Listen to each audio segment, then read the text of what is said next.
মোহাম্মদ রাজীব আহসান, মাননীয় প্রতিমন্ত্রী, নৌ পরিবহন মন্ত্রণালয় ও সেতু বিভাগ।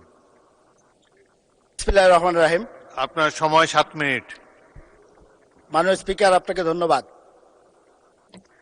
আজকে এই মহান সংসদে প্রথমবারের মতো দাঁড়ানোর সৌভাগ্য অর্জন করেছি। প্রথমেই মহান আল্লাহ রাব্বুল আলামিনের কাছে শুকরিয়া আদায় করছি এবং আমার নির্বাচনী এলাকা বরিশাল 4, মেহেন্দিগঞ্জ, হিজলা এবং কাজিরহাটের জনগণের প্রতি কৃতজ্ঞতা এবং সম্মান প্রদর্শন করছি, যারা ভোট দিয়ে আজকে আমাকে এখানে দাঁড়ানোর সুযোগ করে দিয়েছেন।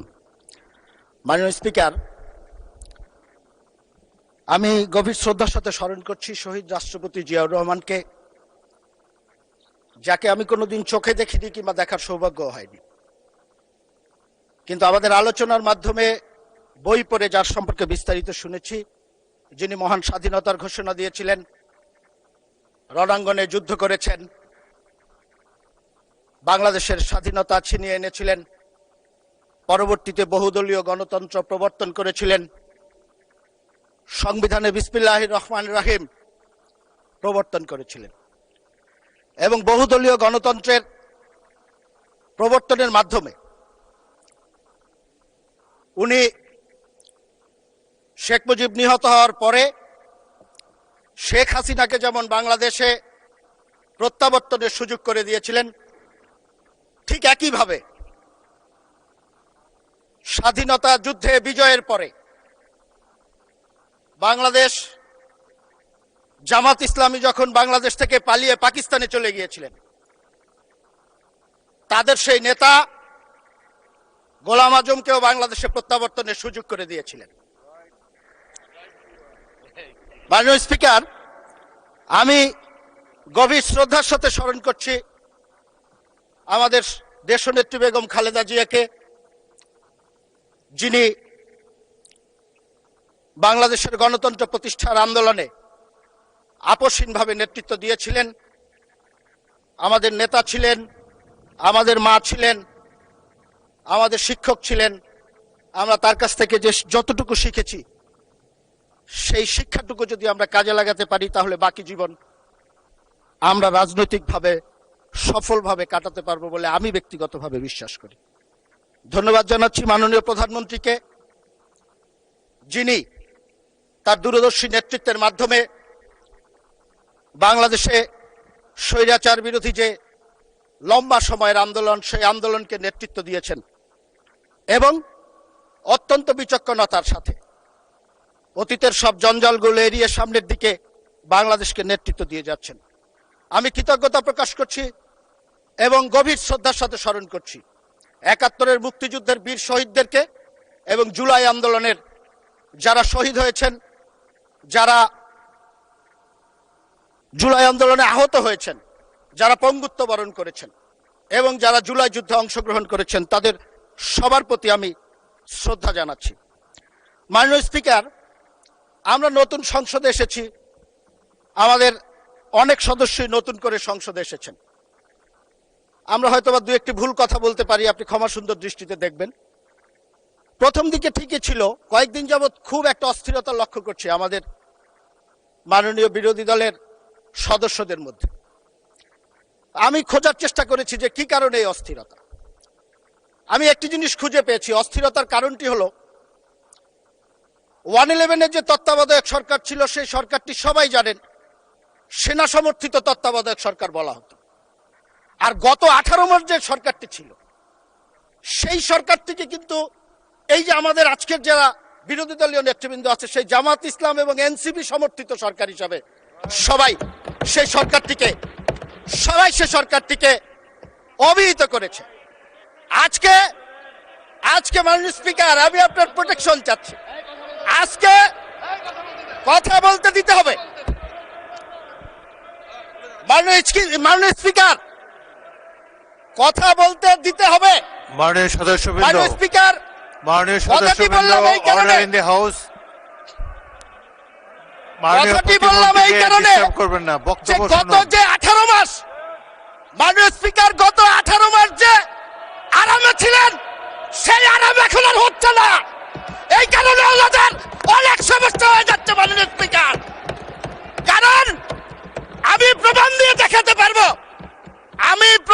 দেখাতে পারবো বৈষম্য বিরোধী ছাত্র আন্দোলনের একজন নেতা, তার বক্তব্য আছে, সে একজনের সাথে গল্প করছে, বলছে যেইভাবে আমরা কাটিয়েছি, মঞ্চে আছে প্রধান উপদেষ্টার বাসায় ঢুকে গিয়েছি, মঞ্চে আছে তার বেডরুমে ঢুকে গিয়েছি, মঞ্চে আছে সচিবের রুমে ঢুকে গিয়েছি।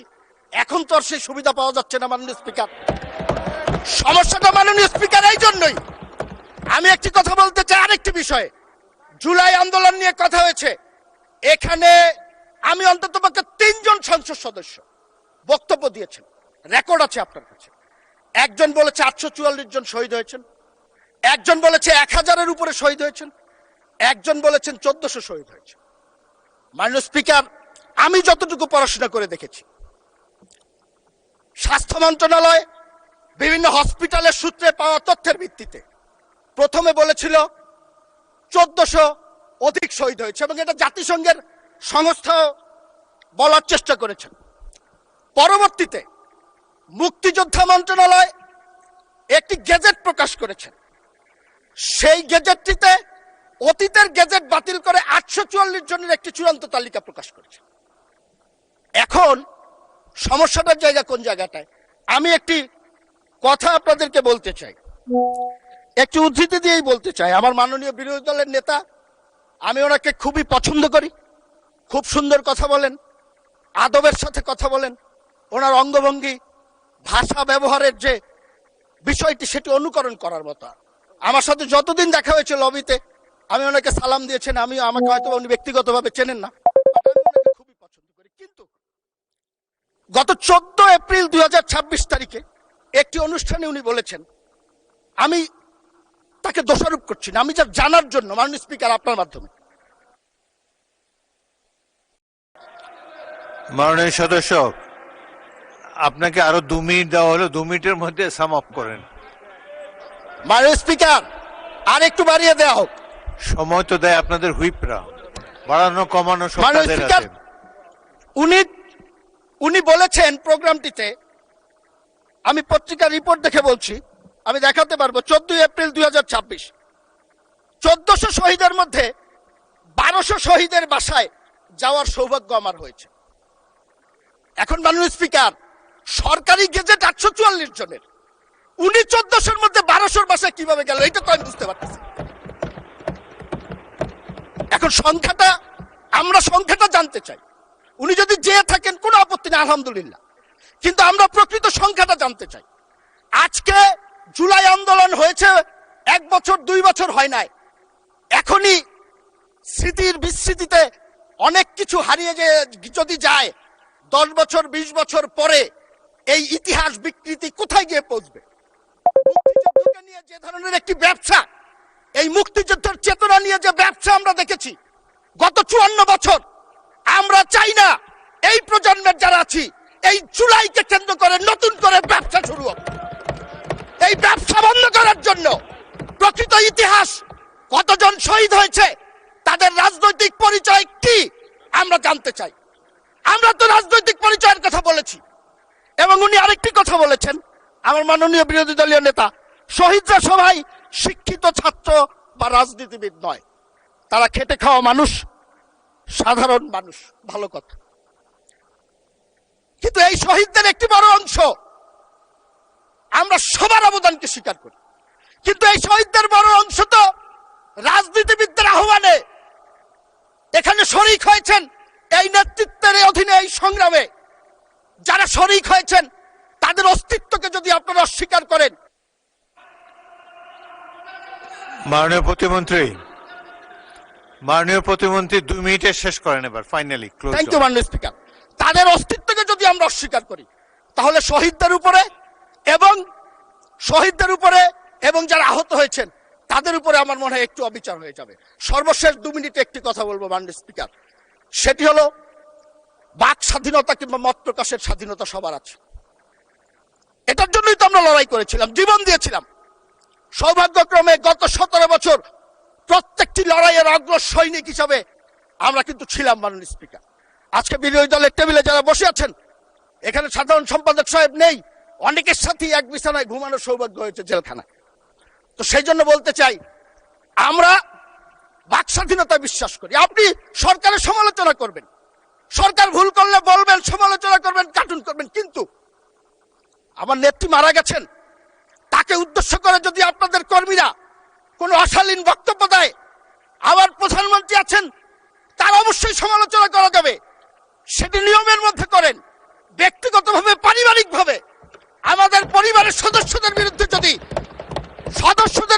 যদি এইভাবে কুচ্চারটনা করা হয়, সেটি কিন্তু আমাদের জন্য দুঃখজনক। এবং একটি কথা বলবো, সেটি হলো যারা এই কুচ্চারটনা করেছে, আপনারা এখানে অনেক সুন্দর সুন্দর কথা বলবেন, আমরাও শুনতে চাই, আমরাও কাজ করতে চাই আপনাদের সাথে, কিন্তু যারা কুচ্চারটনা করেছেন আমরা তো দেখলাম আপনারা তাদেরকে পুরস্কৃত করেছেন। আপনারা পুরস্কৃত করেছেন যিনি কুচ্চারটনা করেছেন, অশ্লীল মন্তব্য করেছেন, তার পরিবারের সদস্যকে আপনারা সংসদ সদস্য করেছেন। কি প্রমাণ করতে চান আপনারা? কি দেখাতে চান আপনারা? আমরা এখনো বলবো, একসাথে কাজ করতে চাই, আপনাদের সাথে কাজ করতে চাই। যে স্বপ্ন নিয়ে 24 জুলাই অভ্যুত্থান হয়েছে, সেই অভ্যুত্থানের চেতনাকে বুকে ধারণ করে আপনাদের সাথে সরকারি দল এবং বিরোধী দল একসাথে কাজ করতে চাই। ধন্যবাদ মাননীয় প্রতিমন্ত্রী।